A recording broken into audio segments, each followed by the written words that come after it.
ॐ नमो भगवते वासुदेवाय।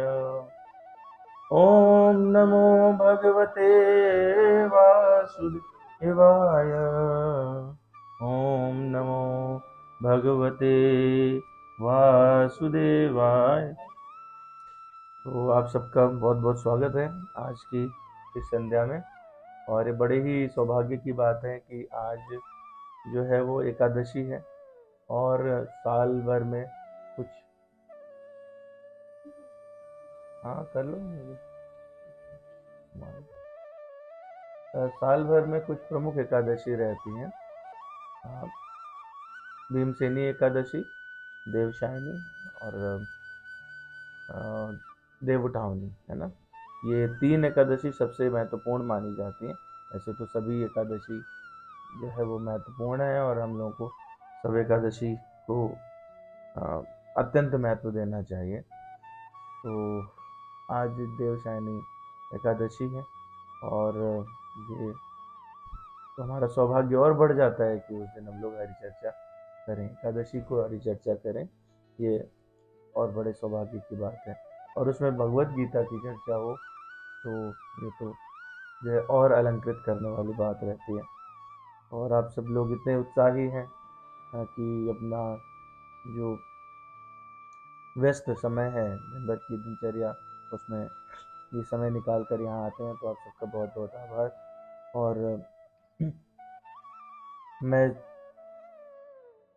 सबसे पहले समस्त पूर्वाचार्यों को प्रणाम निवेदित करता हूँ, उनको कोटि कोटि नमन करता हूँ और आपसे और उनसे सबसे यह प्रार्थना करता हूँ, हृदय से प्रार्थना करता हूँ कि मुझे ऐसा आशीर्वाद दें कि जो भी शब्द निकले वो शास्त्र सम्मत हो और कोई भी शब्द शास्त्र से परे ना हो, अनर्गल ना हो, अन्यथा ना निकले। यदि किसी प्रकार की त्रुटि हो तो मुझे छोटा समझकर क्षमा करेंगे और मुझे आशा है कि आप सभी आशीर्वाद अवश्य देंगे। तो हम लोग पहले मंगलाचरण करेंगे जैसे हमेशा करते हैं और उसके बाद में फिर प्रारंभ करेंगे। वर्णानाम् अर्थसंघानां रसानां छन्दसामपि मङ्गलानां च कर्तारो वन्दे वाणी विनायकौ भवानी शंकरो वन्दे श्रद्धा विश्वासरूपिणो याभ्यां विना न पश्यन्ति सिद्धा स्वान्तः स्थमीश्वरम् वन्दे बोधमयं नित्यं गुरुं शङ्कररूपिणं यमाश्रितो हि वक्त्रोऽपि चन्द्रः सर्वत्र वन्द्यते सीताराम गुणग्राम पुण्यरण्यविहारिणो वन्दे विशुद्धविज्ञानो कवीश्वर कपीश्वरौ वागर्ताविव सम्पृक्तौ वागर्तप्रतिपत्तये जगतः पितरौ वन्दे पार्वती परमेश्वरौ कर्पूरगौरं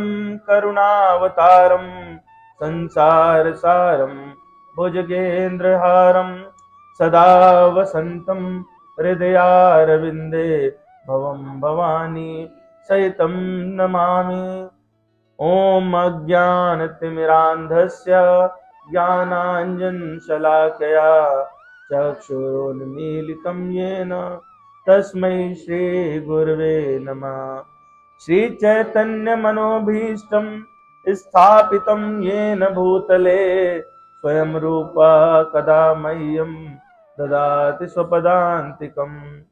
वन्देऽहं श्रीगुरोः श्रीयुतपदकमलं श्रीगुरून् वैष्णवांश्च श्रीरूपं साग्रजातं सहगण रघुनाथान्वितं तं सजीवं साद्वैतं सावधूतं परिजनसहितं कृष्णचैतन्यदेवं श्रीराधाकृष्णपादान् सहगण ललिता श्रीविशाखान्वितांश्च।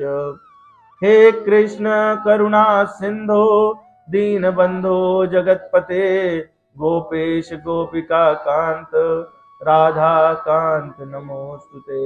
तप्त कांचन गौरांगे राधे वृंदावनेश्वरी वृषभानुसुते देव प्रणमामि हरिप्रिये।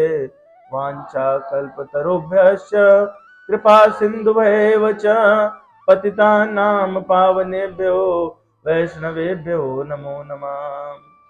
श्री कृष्ण चैतन्य प्रभु नित्यानंद श्री अद्वैत गदाधर श्रीवासादि गौर भक्त वृंद। हरे कृष्ण कृष्ण कृष्ण हरे हरे, हरे राम राम राम हरे हरे। शान्ताकारं भुजगशयनं पद्मनाभं सुरेशं विश्वाधारं गगनसदृशं मेघवर्णं शुभांगं लक्ष्मीकान्तं कमलनयनं योगभिर्ध्यानगम्यं वन्दे विष्णुं भवभयहरं सर्वलोकैकनाथं। यं ब्रह्मा वरुणेन्द्र रुद्रमरुतः स्तुवन्वन्ति दिव्यैः स्तवैर्वेदैः साङ्गपदक्रमोपनिषदैर्गायन्ति यम सामगाः। ध्यानावस्थिततद्गतेन मनसा पश्यन्ति यम योगिनो यशान्तं नाविदुः सुरासुरगणा। देवाय तस्मै नमः, देवाय तस्मै नमः। गुरुर्ब्रह्मा गुरुर्विष्णु गुरुदेवो महेश्वरा। गुरुर्साक्षात् परब्रह्म तस्मै श्री गुरुवे नमः। ओम वेदाय गुरुदेवाय विद्महे परम गुरुवे धीमहि तन्नो गुरु प्रचोदयात्। ओम परम तत्वाय नारायणाय गुरुभ्यो नमः। ओम गुम गुरुभ्यो नमः, ओम गुरुभ्यो नमः। बोलिए सद्गुरुदेव महाराज की जय। बोलिए वृंदावन बिहारी लाल की, श्री श्री राधा श्याम सुंदर भगवान की, श्री सीताराम भगवान की, पवन सुत हनुमान की, उमापति महादेव की, बांके बिहारी लाल की। तो हम लोग जो है वो 7वें अध्याय पर पहुंच चुके हैं और हम लोगों ने प्रथम श्लोक की थोड़ी सी चर्चा की थी, और जिसमें हम लोगों ने देखा था कि भगवान जो है वो अर्जुन से 5 बातें पहले ही श्लोक में 5 बातें हैं जिनको हमको समझना चाहिए। वो अर्जुन के लिए ही नहीं, हमारे जीवन में भी उतना ही बल्कि उससे ज़्यादा, क्योंकि अर्जुन तो पहले से ही राजर्षि थे, भगवान का सानिध्य था, उनको शास्त्रों का ज्ञान था। तो अर्जुन को भी यदि भगवान को यह आवश्यकता पड़ी कि अर्जुन को ऐसा कहें, तो हमारे लिए, हमारे जीवन में तो यह बहुत ही ज़्यादा महत्वपूर्ण हो जाता है। तो हम लोग जो है वो पिछली बार हम लोगों ने देखा था कि 5 वाक्य जो है वो उसमें निकल के आए थे। प्रथम श्लोक हमारा था श्री भगवान वाच मय्यासक्त मनाः पार्थ योगम युञ्जन मदाश्रया असंशयम समग्रम माम यथा ज्ञास्यसि तच्छृणु। भगवान ने कहा तक्षणु, अब सुनो, तुरंत सुनो, तुम किस तरह से मेरी भावना से पूर्ण होकर और मन को मुझ में आसक्त करके और योगाभ्यास करते हुए मुझे पूर्णतया संशय रहित जान सकते हो। तो इस सारे अभ्यास का, सारी एक्सरसाइज का जो चरम लक्ष्य है वो क्या था? भगवान को संशय रहित जानना। कैसे होगा वो? उसका प्रथम चरण हम लोगों ने चर्चा की कि वो श्रवण से होगा। बिना श्रवण उस मार्ग पर हम आगे नहीं बढ़ सकते। तो सुनना, धैर्यपूर्वक सुनना, ध्यान से सुनना, ये अत्यंत आवश्यक है। और वो ध्यान से सुन करके अपने जीवन में उसको लाना, यही श्रवण कहलाता है। नहीं तो वो सुनना मात्र ही रह जाएगा। तो श्रवण जो है वो श्रवण जो है पूरी प्रक्रिया है कि उसमें आप सुन करके और उसके हिसाब से एक्ट करते हैं, है ना, अपने जीवन में वो बदलाव लाते हैं। यदि वो बदलाव लाते हैं तो ही वो श्रवण का महत्व रह जाता है, अन्यथा वो मात्र सुनने की क्रिया ही रह जाती है। तो भगवान ने क्या कहा, अब सुनो। कैसे सुनना था, भगवान क्या कह रहे हैं इसमें, कैसे सुनेंगे, कैसे वो क्रिया पूरी करेंगे। पहले तो ध्यान से सुनेंगे, और कब सुनेंगे, तुरंत सुनेंगे। ठीक है, तो तुरंत क्यों सुनेंगे, क्योंकि कोई भी क्षण आपको पता नहीं है कि ये जो शरीर है वो कौन से क्षण तक आपके साथ है। तो जो साधन है आपका, लोगों ने पिछले अध्याय में चर्चा की थी, है ना, कि जो रथ है वो, उसमें क्या था, शरीर था, और उसमें यात्री आत्मा थी, है ना, और जो वो थे, रज्जु थे, और आगे इंद्रियां थी, तो उसमें मन था, और उनको रज्जु को चलाने वाली बुद्धि थी। तो इस तरह से पूरा चित्र हम लोगों ने देखा था। तो जो शरीर यानी वो रथ है, वो कब आपसे छूट जाएगा और आपकी यात्रा वहीं रुक जाएगी, आपको जो साधन मिला है वो समाप्त हो जाएगा। इसलिए जो सबसे इम्पोर्टेंट काम रहता है, पिछली बार हम लोगों ने चर्चा की प्राथमिकता की, तो प्राथमिकता जो है वो हमको तय करनी चाहिए, और हमारे साधन को सबसे पहले उस प्राथमिक कार्य में इस्तेमाल करना चाहिए। तो भगवान कह रहे हैं कि तुरंत सुनो, और कैसे, मेरी भावना से पूर्ण होकर, यानी पूर्णतः श्रद्धा से, और मन को मुझ में आसक्त करके। और इसको कैसे करना है, जैसे योगाभ्यास करते हैं वैसे, कि सांस पर श्वास बिना रुके अनवरत करते रहना, तभी मुझे संशय रहित जान सकते हो। तो यहाँ पर दो चीजें बड़ी इंपॉर्टेंट है, एक तो सुनना, श्रवण की हम लोगों ने बात की थी, यहीं पर छोड़ा था। दूसरा संशय रहित जानना। हमने एक उदाहरण लिया था कि संशय जो है जब भी जीवन में आता है, तो वो आपको किसी भी प्रकार से, वो हम सभी के जीवन में संशय का प्रकट होना ही आपको भगवान से दूर कर देता है, जैसे ही संशय प्रकट होता है। और हमारे जीवन में अगर हम व्यवहारिक जगत में भी देखें, तो जैसे ही संशय प्रकट होता है, जिस चीज के प्रति भी, जिस व्यक्ति के प्रति भी संशय प्रकट होता है, आप में उसी समय भिन्नता आ जाती है। संशय नींबू की उस बूंद की तरह है, जैसे पूरे दूध में डाल दिया जाए तो दूध हट जाता है, संशय उसकी तरह है।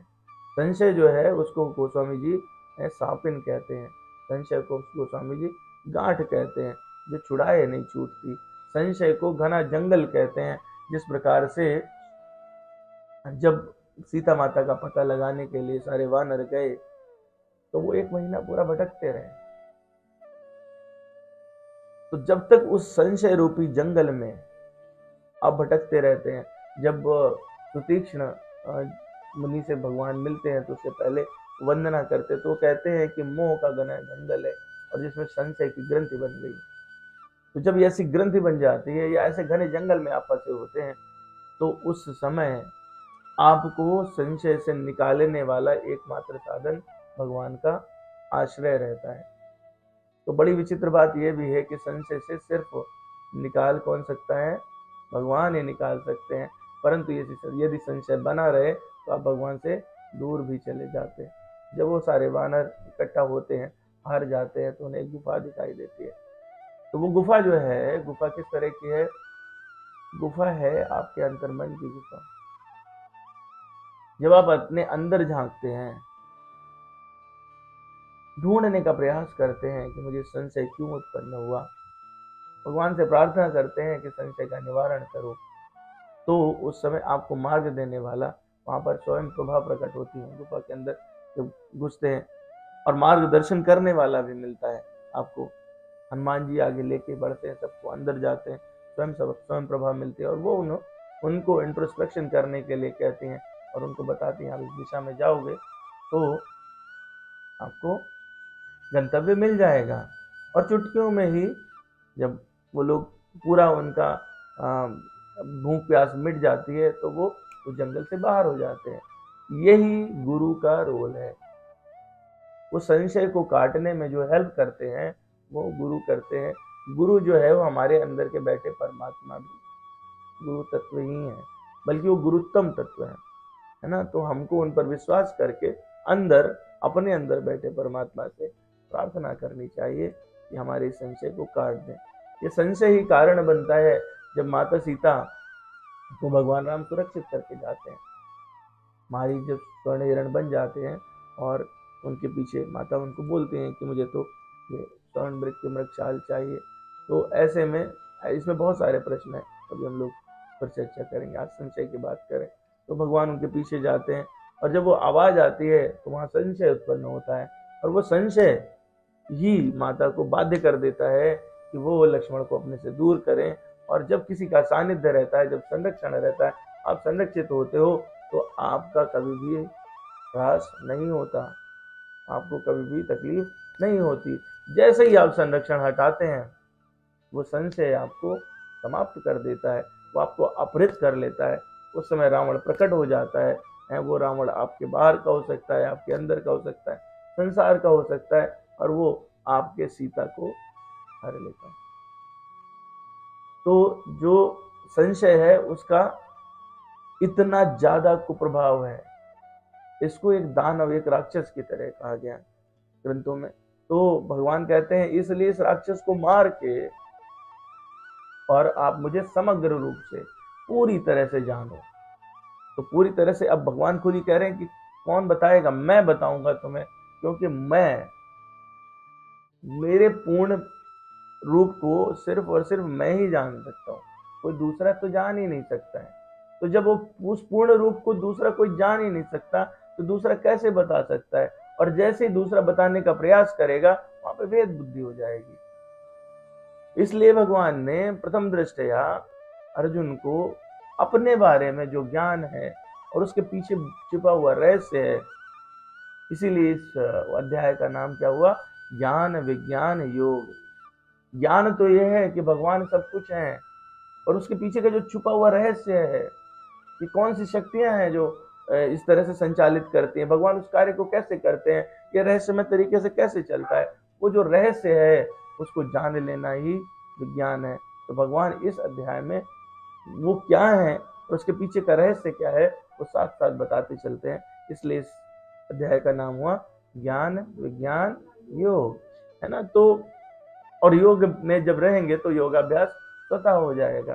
तो भगवान इसीलिए कहते हैं कि मुझे पूर्णतया संशय रहित जान सकते हो, परंतु किस माध्यम से, कैसे, किस तरीके से? तो वो उसका तरीका भगवान ने बोला कि श्रवण से, है ना। तो यहाँ पर बहुत ही महत्वपूर्ण जो शब्द आया वो आया श्रवण। इसलिए जो है हम लोगों ने यहाँ पर छोड़ा था कि हम लोग श्रवण से ही आगे लेके चलेंगे इसको।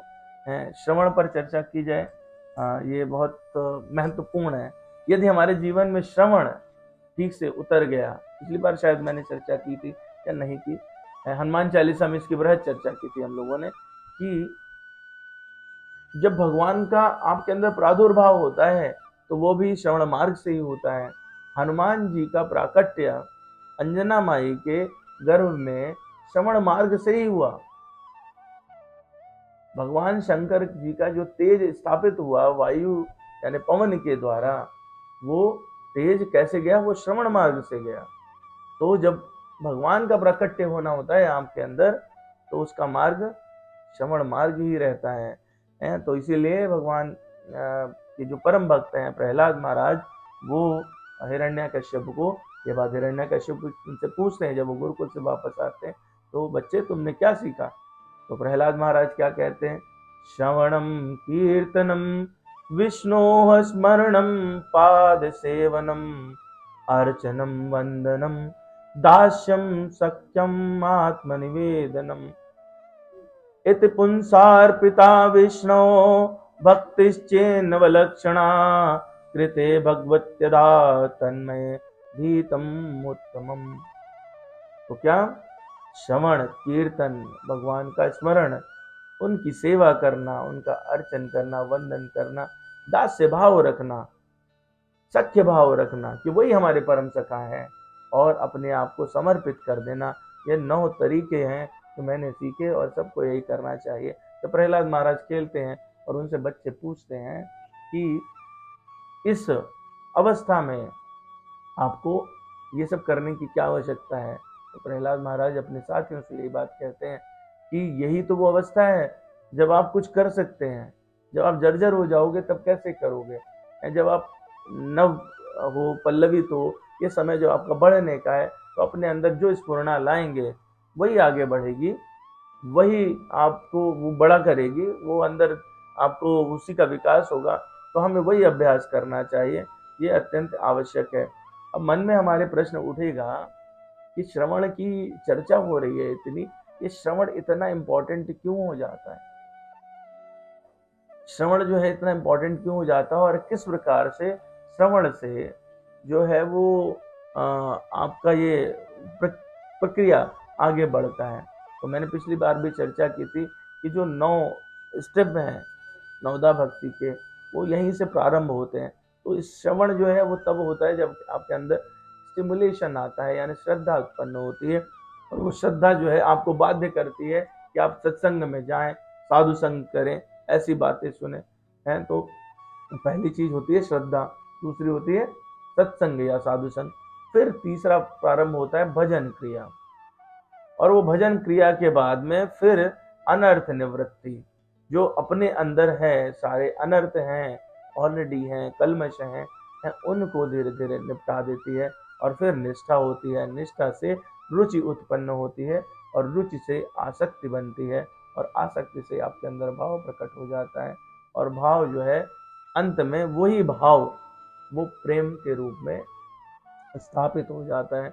और हमारा जो अल्टीमेट लक्ष्य है वह है भगवान से प्रेम करना, या हमारे उनके बीच में प्रेम को स्थापित करना, वो ऑलरेडी है।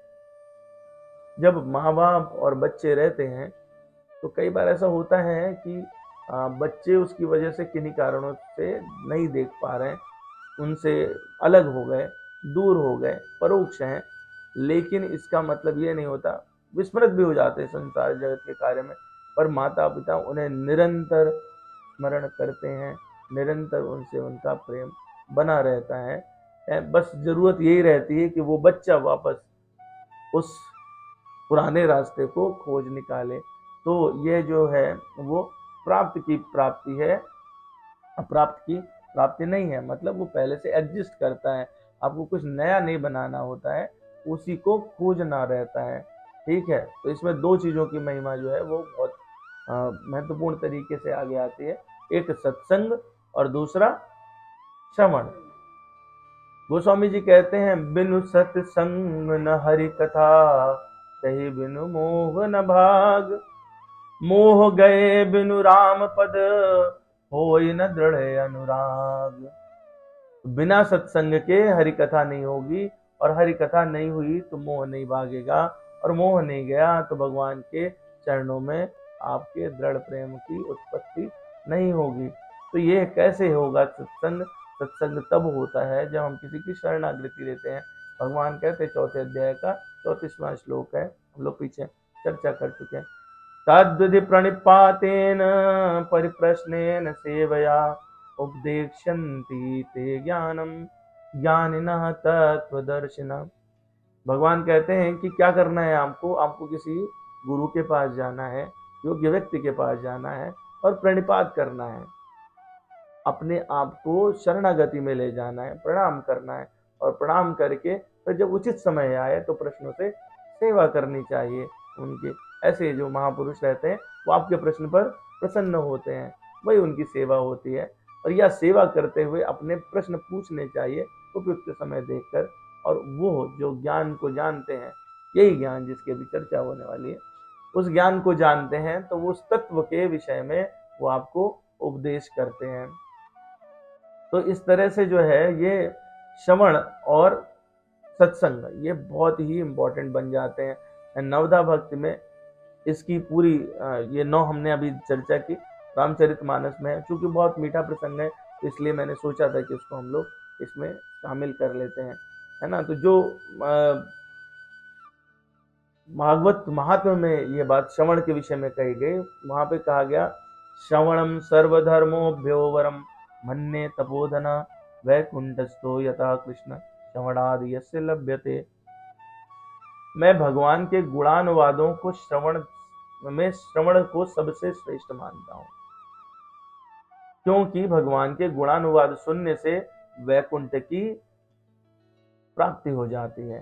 तो हम लोग जो है वो ये बात तो समझ सकते हैं कि श्रवण की कितनी इम्पोर्टेंस है। भागवत महात्म्य में भी ये बात चर्चा की गई।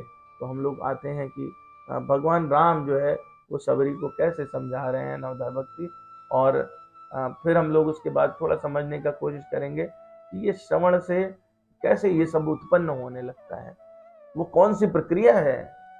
अभी हम लोगों ने चर्चा की थी स्टेप की, कि श्रद्धा हुई, साधु संग हुआ, श्रवण हुआ, भजन क्रिया हुई, और उसके बाद में फिर आपको निष्ठा, अनर्थ निवृत्ति हुई, निष्ठा उत्पन्न हुई, इस तरह से आगे बढ़े थे।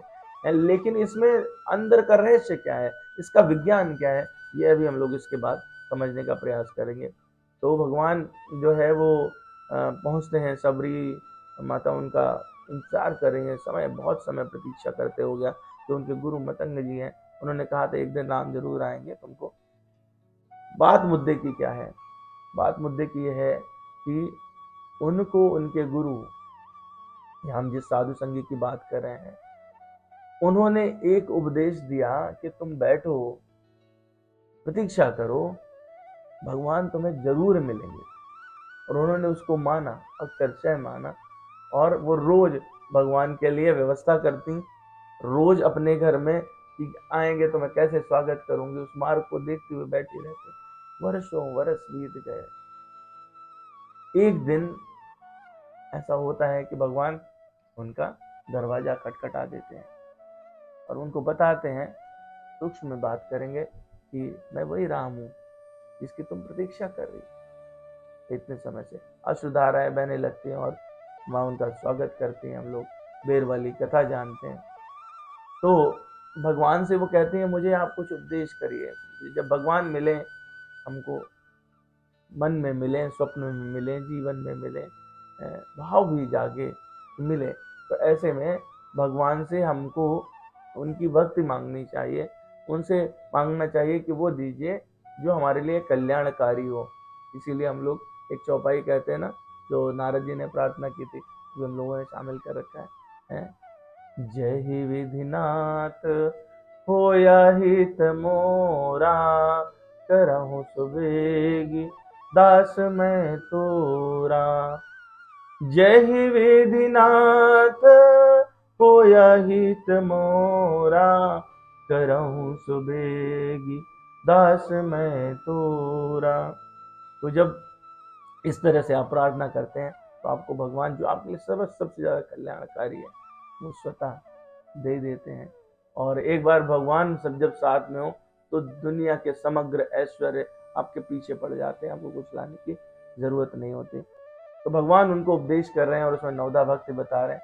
कहते हैं, नवधा भगति कहाऊं तो ही पाही, सावधान सुनु धरु मन माही। प्रथम भगति संतन कर संगा, दूसर रति मम कथा प्रसंगा। तो पहली चीज क्या हुई? सत्संग। सत्संग हुआ तो उससे क्या हुआ? हरि कथा प्रारंभ हो गई। यानी सत्संग होने से ही जो है वो भगवान का भजन और श्रवण प्रारंभ हो जाता है। फिर कहते हैं भगवान क्या? गुरुपद पंकज सेवा तीसर भगत यमान। किसकी सेवा करनी है? भगवान के चरणों की सेवा करनी है। चरणों की सेवा करने का मतलब ये होता है कि जैसा आपको आदेश दिया जाए अक्षरशः हम वैसा पालन करें बिना किसी संशय के। गुरुपद पंकज सेवा तीसर भगत यमान, चौथी भगत मम गुण कन करई कपट तज ज्ञान।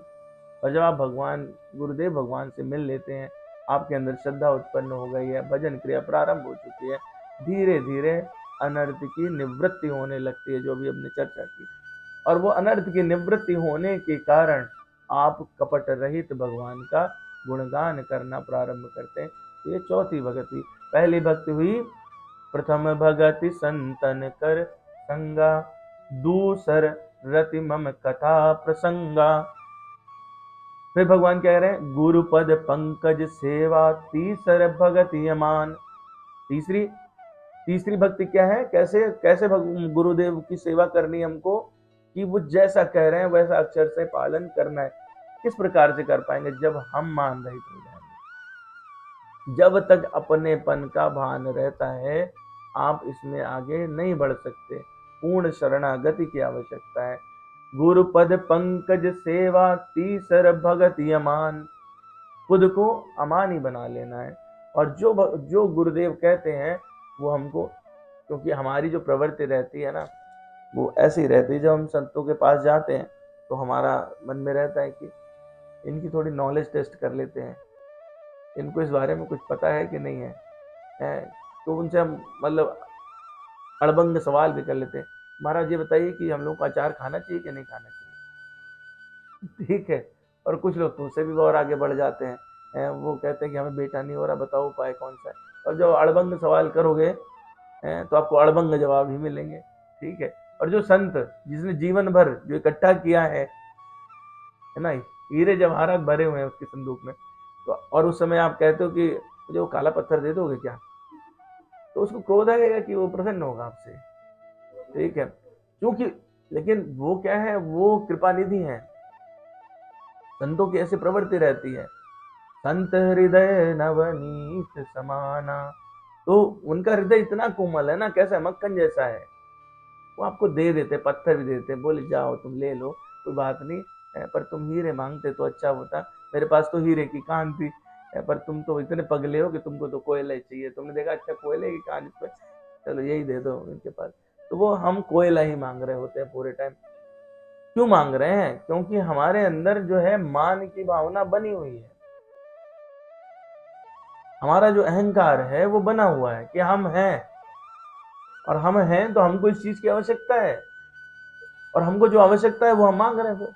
ठीक है। जब हम ये कहेंगे कि भाई हम नहीं है, जो है वो गुरुदेव है, इन्होंने, ये संत भगवान है, अभी हम इनके सामने बैठे हैं, यही ये सर्वज्ञ है, जानते हैं सब इन्हें क्या देना है, तो आप बिल्कुल एकदम जब इस तरह से करुण भाव से उनसे प्रार्थना करोगे तो आपको यही मिलने वाला है।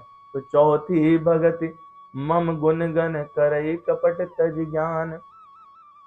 मंत्र जाप मम दृढ़ विश्वासा पंचम भजन सुभेद प्रकाशा।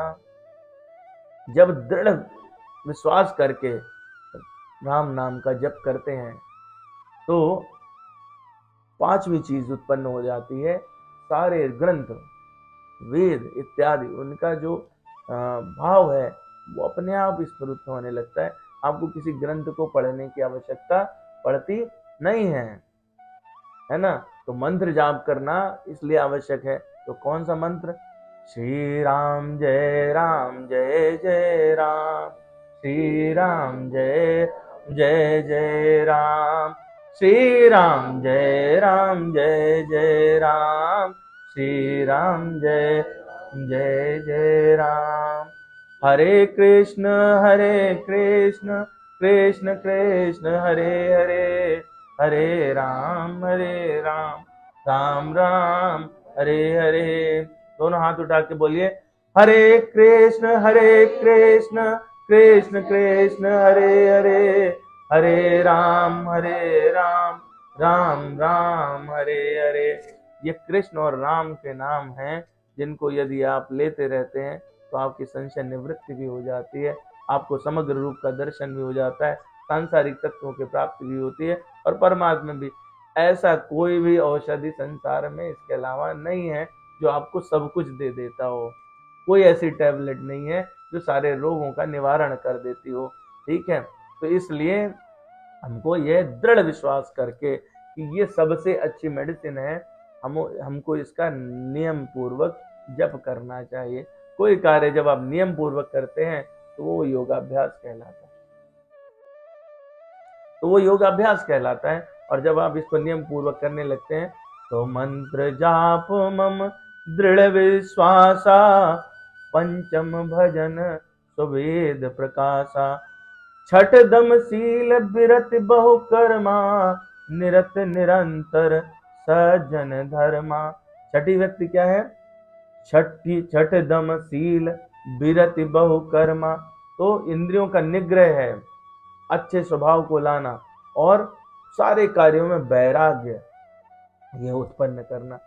निरत निरंतर सज्जन धर्मा, और हमेशा सज्जन लोगों का, संत पुरुषों का, अच्छे लोगों का संग करना। तो जो सज्जन लोगों का संग करना है वो पहली स्टेप भी है, और आप देखो वो छठी स्टेप भी है। जब आप सज्जन लोगों का संग प्रारंभ करते हैं तो उससे भी क्या लाभ हो रहा है कि वो चीज आपकी और दृढ़ होती जा रही है। लेकिन जैसे ही आपका श्रद्धा विश्वास कुछ कम होता है या आप वहां जाना बंद कर देते हैं तो बीच की स्टेप भी गायब हो जाती है और ये खत्म हो जाती है। लेकिन अगर ये निरंतर सज्जन धर्मा बनी रहती है तो इसके बाद फिर आपकी वापसी नहीं होगी। 7वीं स्टेप से आप बिल्कुल फाइनल स्टेज की तरफ चले जाते हैं, आपकी वापसी नहीं होती। क्या कहते हैं? सातव सम मोहि मैं जग देखा, मोते संत अधिक करि लेखा। 7वां क्या है कि पूरे संसार में सबको राममय देखना। जब संतों के साथ रहेंगे, पूरे समय ये सुनेंगे, तो आपके अंदर भक्ति का प्रादुर्भाव होना शुरू हो जाता है। आपके अंदर भाव उत्पन्न होने लगते हैं, आसक्ति हो जाती है नाम से, और उस आसक्ति के कारण आपको प्रत्येक व्यक्ति में, प्रत्येक वस्तु में, सब में भगवान के दर्शन होना प्रारंभ हो जाते हैं और यहाँ से वापसी नहीं होती। यहाँ से आगे बढ़ना तय है, यहाँ से पक्का हो जाता है। इसीलिए गोस्वामी जी क्या कहते हैं? कहते हैं सिय राम मैं सब जग जानी, करहूं प्रणाम जोर जुग पानी। तो जब इस स्टेज पे पहुंचेंगे तब आपको सारा संसार सीताराम में दिखाई देने लगेगा। और इससे क्या होगा? इससे ये होगा कि अभी भी ना थोड़ा सा अहम भाव बना रहता है। जो हम लोगों ने अष्टांग भक्ति योग की चर्चा की थी तो वहां पर यह बात की थी कि जब वो समाधि में पहुंच जाता है, तो हम लोगों ने समाधि में भी देखी थी 2 प्रकार की समाधियां होती हैं, और उसमें जो है जब थोड़ा सा अहम भाव उसका बना रहता है तो वो 8वीं के लिए 8वां जथा लाभ संतोषा, सपने नहीं देखे पर दोषा। जो अपना रहेगा ना तभी तो आप दूसरा समझोगे, और जो दूसरा समझोगे तो उसमें दोष या फिर अच्छी चीजें, ये दोनों का भेद दिखाई देगा।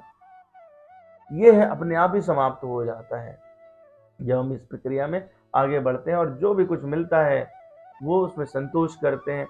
सपने में भी 8वां जथा लाभ संतोषा। भगवान जो है दूसरे अध्याय से ये बात अर्जुन को बता रहे हैं, जो तुम्हें मिले उसी में संतुष्ट रहो, सर्दी गर्मी को सहो, लाभ और अलाभ में एक जैसे रहो, है ना। तो भगवान को ये शिक्षा, भगवान अर्जुन को ये शिक्षा लगातार दे रहे हैं। वही जो है इस पूरे प्रक्रिया का 8वां लाभ है। 8वां लाभ 8वां जथा लाभ संतोषा, सपने नहीं देखें पर दोषा। मतलब सोचिए कि प्रकट में तो छोड़ ही दीजिए, सपने में भी आपको दूसरे की परदोष दृष्टि खत्म हो जाती है, समाप्त हो जाती है। तो इसमें मैंपन अपने आप ही समाप्त हो गया, और इस तरह से आप सब प्रकार से छल से रहित हो जाएंगे। नवम सरल सब सन छल हीना, मम भरोसे ही हरस नदीना। तो 9वीं में क्या होगा कि सब प्रकार से आप छल से रहित हो जाएंगे और मुझ पे ही भरोसा रहेगा हर अवस्था में। चाहे आप अच्छे हैं, खराब हैं, गर्मी है, सर्दी है, सांसारिक सुख है, दुख है, इस सब में भी आप सेम रहेंगे, कुछ अंतर नहीं पड़ेगा। आप में हर्ष और विषाद नहीं रह जाएंगे, सुख और दुख की स्थिति नहीं रहेगी। नव महु एक जिनके होई, नारी पुरुष सचराचर कोई। तो वो जिनमें इनमें से कोई एक भी हो, चाहे वो पुरुष है चाहे नारी है, वो महान है। तो आप सब महान है अगर इनमें से एक भी है, ठीक है। तो भगवान ऐसा उन्होंने फाइनल दे दिया कि 9 में से एक भी हो कोई, लेकिन भगवान ने बता दिया कि होगी स्टेप वाइज ही। तो वो एक कौन है? वो श्रवण है। श्रवण प्रारंभ कर लीजिए, 9 की 9 आ जाएंगी। होता क्या है, जितने भी भक्त हम देखते हैं, चर्चा दूसरी तरफ चली जाएगी, उनमें इन 9 में से किसी एक की प्रधानता होती है, लेकिन 9 के 9 होते हैं सब में। बिना 9 के 9 भक्ति की प्राप्ति नहीं हो सकती। तो ये स्टेप वाइज है। वो रहता है कि किसी की प्रकृति जिस प्रकार की है, कुछ लोगों को श्रवण में ज्यादा आसक्ति हो जाती है, बाकी चीजें वो कम करते हैं, लेकिन होती 9 के 9 है। और ये अपन जब करेंगे तभी। अब है इसके पीछे का जो विज्ञान है वो क्या है, उसको हम लोगों को देखना है। तो उसको जो है वो भागवत पुराण में भगवान ने प्रथम स्कंद के 2वें अध्याय में बहुत अच्छे से चर्चा की है। इसको थोड़ा समझेंगे तो हमको समझ आएगा कि ये इसके पीछे का साइंटिफिक रीजन क्या है। भगवान जो है वो यहाँ पर बता रहे हैं, यहाँ पर चर्चा हो रही है, तो इस चर्चा में भगवान के विषय में बताया जा रहा है। शुश्रूषो श्रद्धानस्य वासुदेव देव कथा रुचि श्यान महत सेवया विप्रया पुण्य तीर्थ निषेवणात्। कह रहे हैं ये सारे ब्राह्मणों का समूह है और उसके सामने चर्चा हो रही है। इस जो आपके सामने श्लोक है उससे पूर्व के श्लोक से शुरू कर रहा हूँ। हे द्विजों, जो भक्त समस्त पापों से पूर्ण रूप से मुक्त हैं, उनकी सेवा करने से महान सेवा हो जाती है। यही बात है ना, सत्संग करना, संतों की सेवा करना। ऐसी सेवा से वासुदेव की कथा सुनने के प्रति लगाव उत्पन्न होता है। इसलिए सत्संग और संत सेवा की परम आवश्यकता है। यदि हम सोचें कि उसके बिना आगे बढ़ जाएंगे तो 9 में से 1 भी नहीं आएगी। तो अपने को इस चीज के लिए हमको प्रिपेयर करना चाहिए। तो जब इच्छा हो जाएगी, भगवान की कथा सुनने की इच्छा होगी, लोगों की सेवा करेंगे, संतों का साथ करेंगे, तब क्या होने वाला है।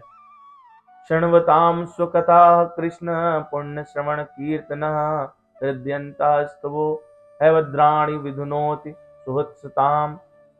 शृण्वताम मतलब जिन्होंने कथा सुनने में रुचि उत्पन्न कर ली है। कैसी? स्वकथा अपनी वाणी से भगवान की पावन कथा या कीर्तन करना।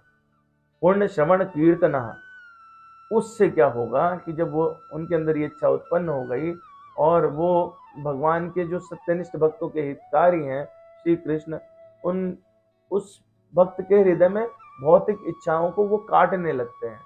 कैसे? परमात्मा अंदर बैठे ना, इच्छा भी कहाँ उत्पन्न हुई?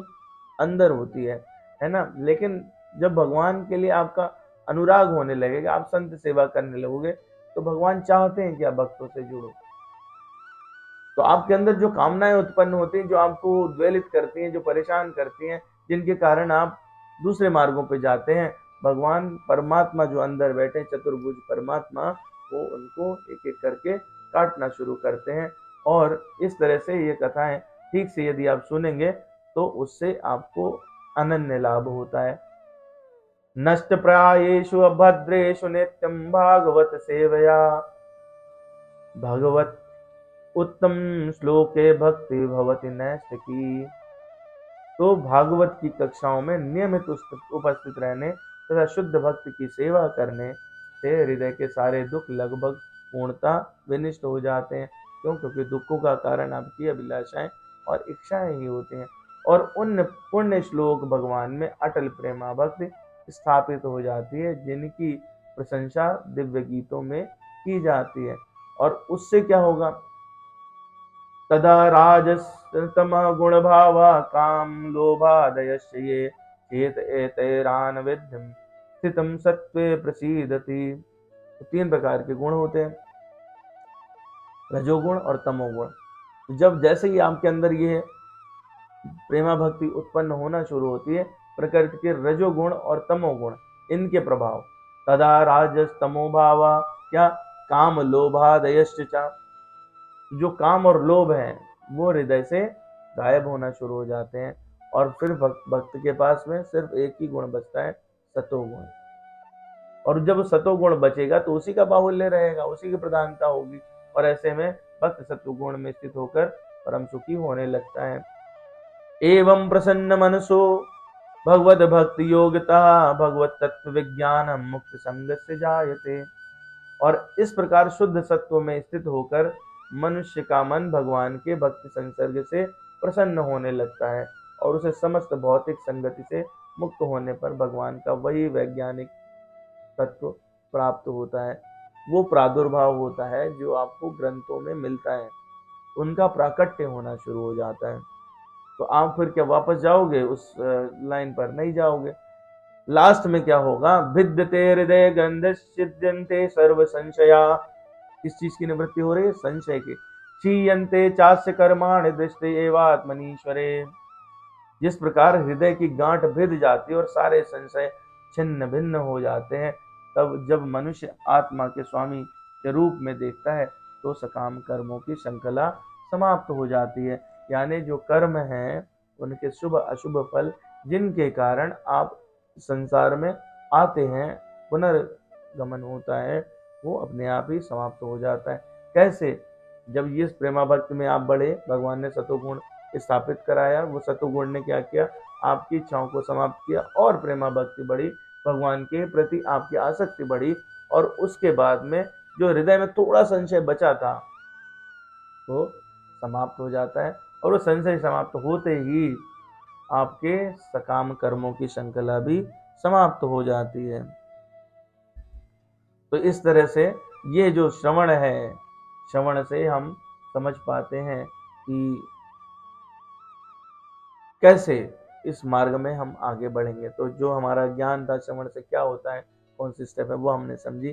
श्रवण से हमारे अंदर परिवर्तन कैसे होता है, उसका क्या रहस्य है, वो भी हमने समझ पाया। मुझे लगता है कि ये जा रहा है, ठीक जा रहा है ना? ठीक। तो जब ये बात हमारे अंदर प्रकट हो जाएगी, वो ज्ञान विज्ञान आ जाता है, तो हम परम सत्य और सापेक्ष सत्य में भेद करना समझ जाते हैं। ठीक है। तो परम सत्य क्या है? हम लोगों ने वैसे पहले चर्चा कर ली थी इसकी। तो परम सत्य है और सापेक्ष सत्य है ना?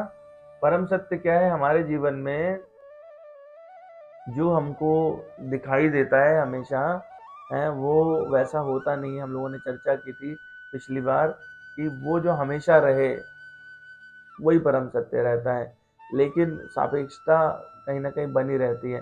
तो हम लोगों ने पिछली बार एक वो देखा था उदाहरण कि सूरज रोशनी देता है, ये क्या है? ये शाश्वत है, परम सत्य है ना?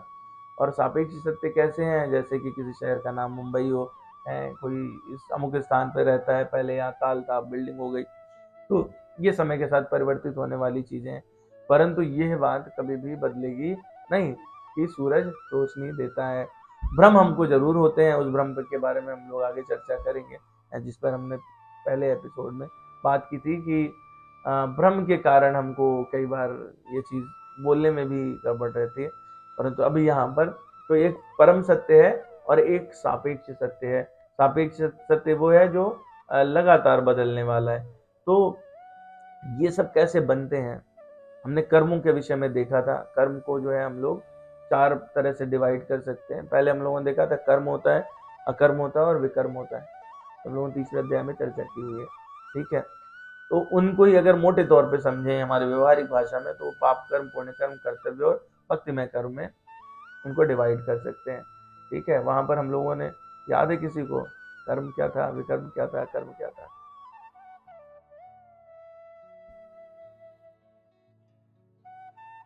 पढ़ना पड़ेगा, रिवाइज करनी पड़ेगी। ठीक है। पढ़ो नहीं तो सुनो जरूर, वो सारे एपिसोड पीछे हैं, है ना? नहीं सुनोगे तो आगे कुछ समझने में नहीं आएगा। ठीक है। वो फाउंडेशन है, 6 चैप्टर्स, है ना? वो 6 चैप्टर्स फाउंडेशन है। अगर आप नहीं, मतलब देखो भगवत गीता में हम लोग चर्चा करेंगे तो पिछला जो है वो अपने को नहीं क्लियर होगा, तो यहाँ पर मुश्किलें बहुत आएंगी। फिर वो एक श्लोक कई दिन चलेगा, क्योंकि वो हमको वापस रेपिटेशन में जाना पड़ेगा। ठीक है। चलिए मोटे तौर पर बता देता हूँ। कर्म क्या है कि जो आप किसी लाभ की दृष्टि से करते हैं, इच्छा से उत्पन्न हुए कर्म, वो आपके कर्म कहलाते हैं, परंतु वो शास्त्र संगत होने चाहिए। विकर्म वो होते हैं जो शास्त्र के विरुद्ध किए जाते हैं। आपकी इच्छा से उत्पन्न हुए, आपको लाभ की दृष्टि है, परंतु वो शास्त्र विरुद्ध हैं, तो वो विकर्म हुए। अकर्म क्या हुए? जिनमें हमको अपने की कोई भी लालसा नहीं है, जिनको हम लोग कहते हैं निष्काम कर्म। तो कर्म जो है वो सकाम कर्म है और अकर्म जो है वो निष्काम कर्म है। ठीक है। पूरा सुनेंगे तो वहां पर हमने सिर्फ एक पूरे एपिसोड में कर्म, विकर्म और कर्म की चर्चा की थी। तो यहाँ पर जो पाप कर्म है और पुण्य कर्म है, ये आपके कर्मों के कारण डिवीजन बना, पाप कर्म और पुण्य कर्म। कर्तव्य वो है जो शास्त्र में जिनकी आज्ञा दी गई, और भक्ति में वो है जो निष्काम भाव से हो जाता है। तो इसको हम फिर समझेंगे कि कर्म में अज्ञानता होने के कारण पाप कर्म और पुण्य कर्म बनते हैं। हमको कर्म कैसे करना चाहिए इस बात का ज्ञान नहीं है, तो इसीलिए उसका प्रभाव स्वरूप या तो पाप होगा या पुण्य होगा। ठीक है, और हम बिना कर्म के रह नहीं सकते, हम हर क्षण कोई ना कोई कर्म में रत हैं, कर्म करते ही हैं, कर्म के बिना रहा नहीं जा सकता। सांस लेना भी कर्म है, आहार करना भी कर्म है।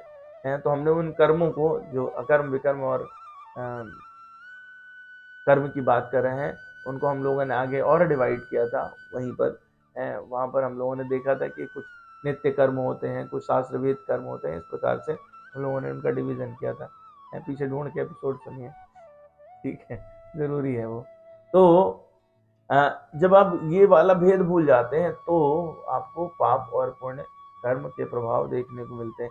कर्तव्य क्या है कि जिसमें कर्म में आप त्याग करना शुरू करते हो, वो कर्तव्य भावना की मात्र उससे करते हैं, उसमें हमको लाभ होगा ये इच्छा नहीं रह जाती, ये कर्तव्य है।